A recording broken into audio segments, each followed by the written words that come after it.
Bonjour, professeur Kodjo Laurent Edjoblem, maître de conférence en économie internationale et mondialisation à l'Université de Lomé.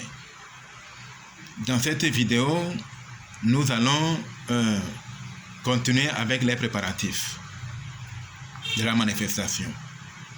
Je vais montrer comment on combat sur le plan spirituel. Dans cette vidéo, nous allons montrer comment combattre l'ennemi sur le plan spirituel. Donc nous allons commencer par la prière. Ensuite, nous allons montrer comment on combat sur le plan spirituel. Et je finirai par un témoignage personnel. Voilà, donc la prière. Oh Père Saint, Dieu éternel, Dieu infiniment grand dans les cieux, que toute la gloire te revienne.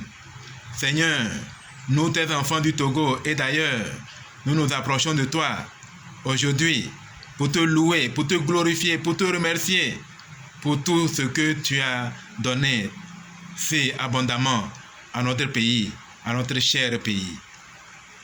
Père Saint, nous nous réjouissons de la victoire de nos pères, de nos aïeux sur l'ennemi pour obtenir l'indépendance physique. Mais l'indépendance spirituelle n'est pas encore acquise. Leurs dieux sont restés, leur esprit est resté, tout est resté et continue de nous exploiter. Il continue de nous avilir, il continue de nous exploiter de toutes les façons possibles. Il nous tue. Pour cette raison, Seigneur, comme nous sommes au terme d'une grande prophétie qui dit que ceux qui avaient fait captifs seront faits captifs, que ceux qui s'élèvent seront rabaissés, que ceux qui se sont abaissés eux-mêmes seront élevés. Seigneur, nous prions pour que cela s'accomplisse. Nous prions pour que cette prophétie s'accomplisse dans notre pays, puissamment, pour toujours et à jamais, afin que le colon tombe, afin que nous ayons le pouvoir sur le colon, que nous ayons le pouvoir sur tout ce qui nous avait dominés jusqu'à présent, car le temps de la domination est fini. Nous venons vers toi, afin que tu nous donnes le pouvoir sur la France, le pouvoir sur la Grande-Bretagne, le pouvoir sur l'Allemagne, le pouvoir sur les États-Unis, car ce sont ces pays qui nous ont fait le plus mal. Nous voulons que ces pays deviennent nos colonies, les colonies du Togo et de toute l'Afrique. Seigneur, tu ne fais point exception de personne. Nous savons que tu vas le faire, car nous sentons cela. Le temps est venu où nous allons vaincre l'ennemi. Le temps est venu, la victoire des saints est arrivée. Nous prions afin que cela puisse s'accomplir puissamment et devant nos yeux. Accorde-nous cela, Seigneur, sur notre prière humblement, au nom sacré de ton Fils unique Jésus-Christ. Amen. Maintenant, nous allons prendre les armes de Dieu et montrer en quoi elles sont puissantes. Mais avant cela, je vais montrer comment on peut lier Satan. Comment nous pouvons lier Satan dès maintenant. Quand le millénium viendra, il est dit que Satan sera lié pour 1000 ans. Mais comment sera-t-il lié? Par des chaînes? Sera-t-il enfermé quelque part? Non. Tout le monde est libre de ses mouvements. Tout le monde doit être libre de ses propres mouvements. Car comment pourrons-nous juger quelqu'un qui n'était pas libre de ses actes?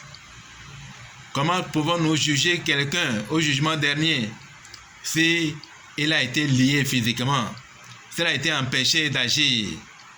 Le diable continuera d'agir, Satan va agir, il va continuer à tromper, à séduire les enfants des hommes. Mais la différence qu'il y a, c'est que pendant le millénium, il n'y aura point de péché. Le Fils de l'homme n'aura plus envie de pécher. Le Fils de l'homme sera dans la sainteté. Il n'aura pas du tout l'inclinaison au péché. Il sera juste, puisque c'est 1000 ans de paix. C'est le péché qui empêche la paix. Quand le péché est enlevé, la paix règne. Donc, nécessairement, puisque l'homme ne pêche plus pendant le millénium, le diable ira d'une personne à l'autre pour la séduire. Mais comme personne ne l'écoutera, c'est ainsi qu'il est lié. Il ne pourra séduire personne. Et ce faisant, il est lié. Il n'a plus de pouvoir sur le cœur des enfants des hommes.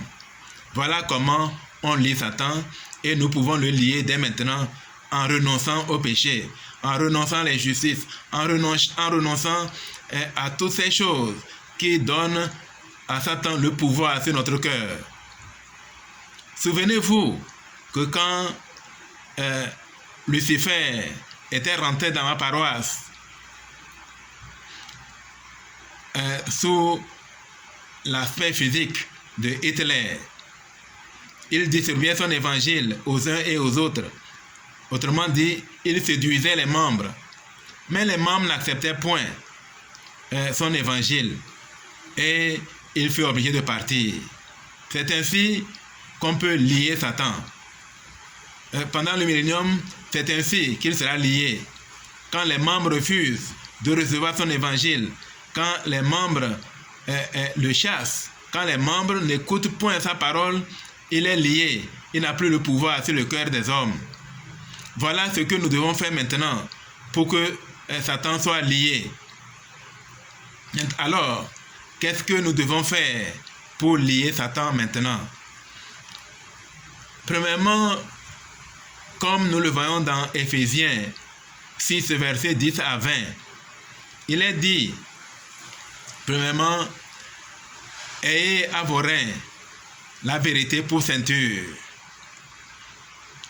Voilà, dans l'armure, la vérité va jouer un grand rôle. Être véridique, c'est renoncer au mensonge, renoncer au vol, renoncer à l'indifférence, renoncer au faux témoignage, renoncer à toutes ces choses, puisque lorsque l'injustice est menacée, quand quelqu'un se comporte d'une certaine façon et on se tait, c'est un faux témoignage. Tant que nous ne nous levons pas contre le mensonge, si nous sommes indifférents, quand des choses se passent devant nous et nous nous taisons, nous sommes menteurs, car nous ne nous levons pas pour défendre la vérité. Il ne suffit pas seulement de ne pas de se taire ou de dire la vérité quand les circonstances l'exigent, mais nous devons nous lever pour militer pour la vérité. Nous devons la défendre. Nous devons véritablement être des combattants de la vérité. Nous voulons que la vérité triomphe partout, à tous les niveaux, que la vérité s'éclate et qu'elle s'impose à tous. Voilà cette arme. Quand nous portons cette arme, si nous faisons tout ce que j'ai dit, nous sommes véridiques. Et c'est une arme puissante. Il y en a qui pensent que ce ne sont que des armes défensives. Mais c'est une arme qui donne un grand pouvoir à notre prière. Et donc, elle n'est pas seulement défensive, elle est aussi offensive. Puisque quiconque est véridique, lorsqu'il se mettra à prier, sa prière sera efficace. Puisque la prière d'un homme juste a une grande efficacité. Donc, quiconque est véridique, quand il prie, sa parole est puissante. Sa parole est puissante parce que les lèvres par lesquelles il a l'habitude de dire la vérité, ce n'est pas les mêmes lèvres qui vont adresser la prière à son Dieu. Voilà pourquoi, si nous ne sommes pas véridiques, nos prières ne franchissent même pas le plafond de notre mur. Ensuite, nous devons parler de la deuxième arme qu'on appelle la cuirasse de la justice. Elle est proche de l'arme de la vérité. La cuirasse de la justice. La cuirasse, c'est quelque chose qui couvre le corps. Quiconque est juste s'est couvert le corps. Et les flèches enflammées du malin ne l'atteignent point. Et ce faisant, il est protégé. Donc quelqu'un qui a faim et soif de la justice a porté cette arme.